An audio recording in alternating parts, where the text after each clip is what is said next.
So far, in Movie Night Automata, we've traversed the rain-stroked streets of Blade Runner, talked about grief with After Yang, gotten stuck in a box with Ex Machina, and gotten the human race back to Earth with Wall-E. We're now going to talk about one of the most iconic space movies of all time, 2001: A Space Odyssey, Kubrick's 1968 landmark achievement.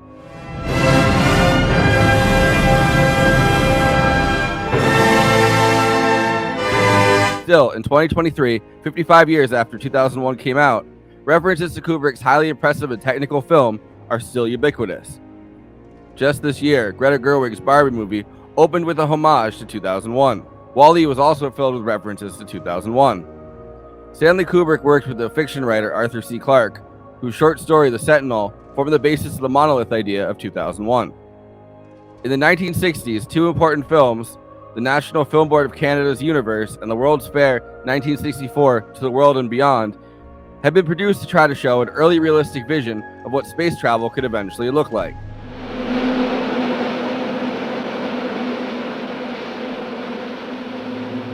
Out of the study of hundreds of thousands of observations, astronomers have pieced together an accurate picture of the universe. Universe had inspired many people working at NASA, especially. Arthur C. Clarke, although British, had many contacts at NASA, and in fact the NASA website still honors him for the predictions of the future he made in his science fiction. So Kubrick and Clarke had access to many engineers and scientists who could show them the most realistic way to depict space travel. For the control room of the Discovery, they actually built a centrifuge. I mean, this thing was bigger than a house. But what better way to simulate the revolving centrifuge of a spaceship than to build one full size and revolve it, and let it turn 360 degrees. And it's masterful. 2001 came just 4 years after another one of Kubrick's most iconic films, Dr. Strangelove, or How I Stopped Worrying and Learned to Love the Bomb. During the making of Dr. Strangelove, Kubrick had been able to create a B-52 so realistic, he claims just from his research on planes and recreations from film crew people who had been in the military, that the US government had actually interrogated him on how he was able to depict the planes. In 2001, he took designs from NASA's ideas about the space station they were already attempting to work on. He also hired Graphics Film Corporation, which had been doing propaganda for the aerospace industry, including NASA and the US Air Force. 2001 is also what Kubrick referred to as mostly a nonverbal experience. There's obviously dialogue, especially during the scenes with Dave, played by Keir Dullea, and Douglas Rain's HAL 9000. Do you read me, Hal? Hello, Hal, do you read me?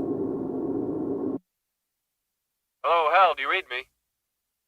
Do you read me, Hal? But largely, much of the 2.5 hours of 2001's runtime is a nonverbal experience. The research that Clarke and Kubrick undertook even went as far as consulting the astronomer Carl Sagan on what extraterrestrial life might look like. Sagan claims that he suggested that the superhuman intelligence just be suggested rather than shown as characters. The experience of the monoliths, which combine machine and extraterrestrial intelligence, is something almost sacred and holy, like a religious experience rather than the typical alien encounter.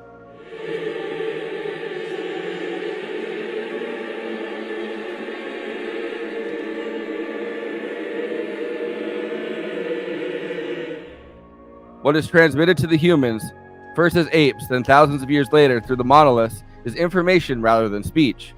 The monolith could be interpreted as what we consider God, a visitation from extraterrestrial forces to spur man to their advanced purpose, gifted us with the type of intelligence that allows us to use tools in advanced civilization and the creation of artificial intelligence, our own smaller version of that, playing with fire. Good afternoon, gentlemen. I am a HAL 9000 computer. I became operational at the HAL plant in Urbana, Illinois on the 12th of January, 1992. The moment when apes learn to use a bone tool and are gifted with the ability to overcome their rivals feels almost biblical in execution. Kubrick then transitions the story thousands of years, drawing a direct connection between the first tool and satellites as a tool for space travel. Overall, what Kubrick is trying to portray in this sweeping space epic is man's relationship with the universe. something that mere words, dialogue, or even symbolic representation has a hard time pulling into a coherent and accurate mode. Talking about man's relationship with the universe, as we all have at length, I'm sure, doesn't do it justice. There are levels to the intelligence in 2001, with human intelligence as part of the pyramid. Machine intelligence, as HAL 9000's determination to complete his objective with or without human compliance can attest, not necessarily capable of grasping the big picture either. The superhuman, extraterrestrial intelligence represented by the monolith is something wholly other. Kubrick's epic space opera sees the connections between the life cycle of man and the formation, vision, and constant expansion of the universe. Daisy, Daisy,